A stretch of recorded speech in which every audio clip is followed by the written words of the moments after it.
கிறிஸ்தவர்களுக்கான சாம்பல் புதனை முன்னிட்டு தூத்துக்குடியில் 260க்கும் மேற்பட்ட விசைப்படகு மீனவர்கள் மீன்பிடிக்க கடலுக்கு செல்லவில்லை. இதுகுறித்து கூடுதல் தகவல்களை நமது செய்தியாளர் இசக்கிராஜா வழங்க கேட்கலாம். இசக்கிராஜா வணக்கம். விரிவான தகவல்களை பதிவு பண்ணலாம்.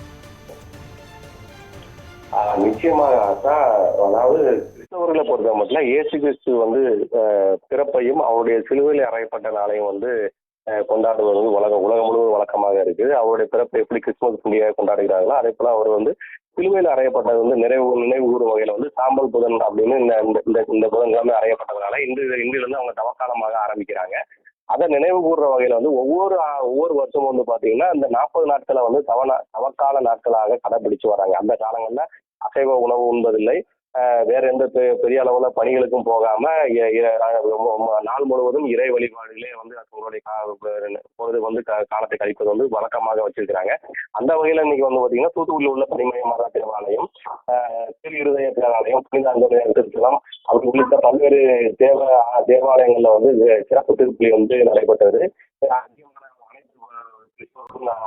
நடைபெற்ற தேவாலயத்தில் நடைபெற்ற சிறப்பு பிரார்த்தனை கலந்து கொண்டாங்க. இதே போல பாத்தீங்கன்னா தூத்துக்குடியில மிக பிரபலமாக தூத்துக்குடி என்றாலே சொல்லக்கூடிய ஒரே தொழில் மீன்பிடி தொழில் தான். அந்த வகையில் பாத்தீங்கன்னா தூத்துக்குடி மீன்பிடி துறைமுகத்தில் சுமார் 260க்கும் மேற்பட்ட விசைப்படகுகள் அரசு மீன்வாசத்துறை அனுமதியோட மீன்பிடி தொழில செஞ்சுட்டு இருக்காங்க. இந்த தொழில் நம்பி அதற்கான நேரடியாக 5000 பேரும் மறைமுகமாக 25,000 பேரும் இந்த தொழில் மூலமாக தினசரி பலமடைஞ்சு வராங்க. அது மட்டுமல்லாம பாத்தீங்கன்னா தூத்துக்குடியை பொறுத்த மீன்பிடி விசைப்பட துறைமுகத்தில் பாத்தீங்கன்னா 405 முதல் 10 கோடி ரூபாய் வரையான வர்த்தகம் நடைபெறக்கூடிய இடம்.